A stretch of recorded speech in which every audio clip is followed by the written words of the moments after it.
Let's face it, every project needs a little bit of TLC so it can be a smashing success. Now in this video, I'm going to share with you the 3 mistakes that project managers make without even realizing it, and so that you, knowing them, can avoid those pitfalls.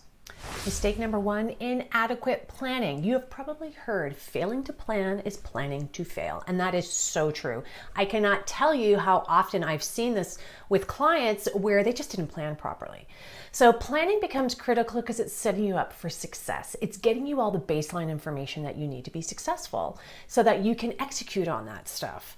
Now, what are some of those things you have to be considerate of? Well, why are you doing this project? That justification, your scope statement, the ins and outs, because that gives you the detail, your milestones, because timing is going to become really important in the pre-planning aspect of things. Who is going to be on your team?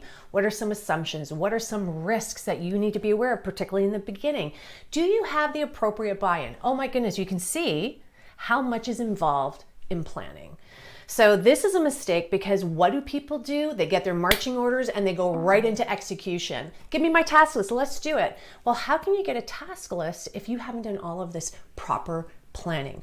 I promise you, if you've been spinning your wheels and you do a lot of rework in your project, it actually takes you more time in your project if you go right into it without proper planning than it is if you take the time necessary to do your proper planning. Now, what's really nice is I have a free webinar for you that has the top 5 items on starting out your project properly, and it's free. And how can you get this free webinar? There's a link underneath below where you can go sign up for it so that you can watch it. I highly recommend you do that. But again, this is the key mistake, is inadequate planning. Mistake number 2, lack of a change control process. All right. If you are all going, oh, change control, my gosh, it is so much work and it's so cumbersome, that's because you haven't experienced a really good, simple, streamlined change control process. Change control is all about focusing on 3 elements: scope, time, and budget. And those are the things that if they can get out of whack, or they run away on you by having too much things getting added to your plate, timelines extended, budget increasing, all of that stuff will have impact on your project, impact on your timeline, impact on your deliverable. I promise you, you cannot add to those elements. You can't make changes without having it impact on something. And so that's why change control process is so important. And that's something I see all the time, a big mistake. There is none.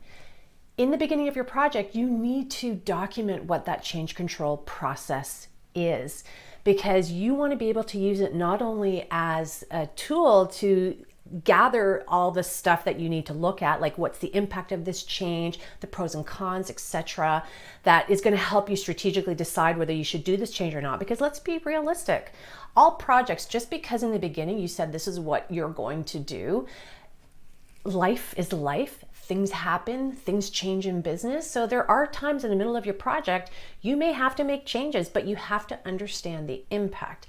And too often people just do it, add more to their plate, and then they're wondering why they can't deliver on it, or everyone is super stressed, because you don't have to be super stressed on a project if you do things properly.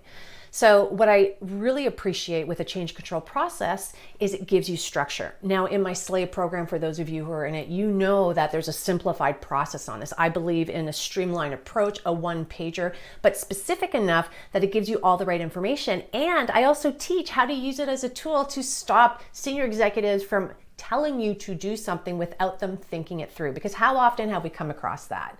Oh my goodness, that person, did they not know by asking this and demanding it the impact it's going to have? And the answer is no, they do not. And it's our job as project managers and leads to educate them so they can make strategic decisions. Because if they understand all the strategy behind it by going through a really good change control process, then they'll probably either say yay or nay. And if they don't want to go through the process, then guess what? They're probably not going to do the change. It was probably a whim. So these are the things you have to vet out. And that's why change control process is really important. And if you introduce it at the beginning, it just becomes part of the process of your project.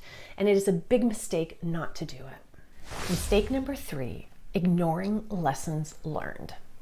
Okay. we're at the end of the project, or even at a milestone, we should be doing some sort of lessons learned, some sort of after action review. Now, a lot of times people think of this as a post-mortem at the end of the project. Let's review everything.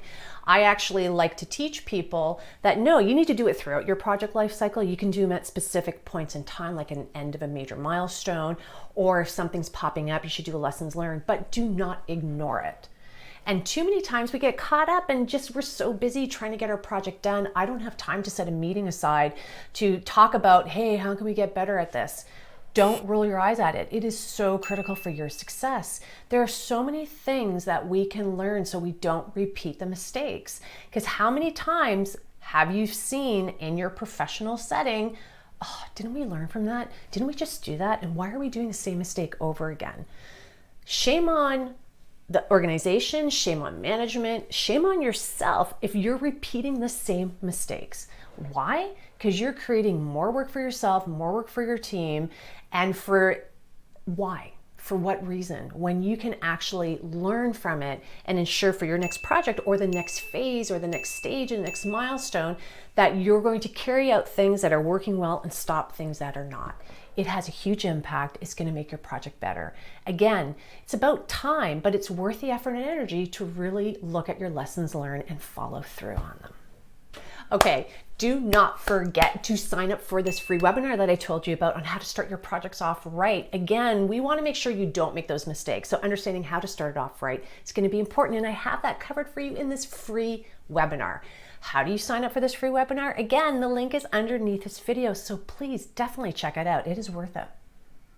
Okay, so we're in learning mode. I want you to watch this next video, which is Habits of Effective Project Managers. On that note, if you could like this video, subscribe to this channel, join this amazing community, and if you can give a comment below, let me know if you relate to any of these mistakes. Until the next video, see you later.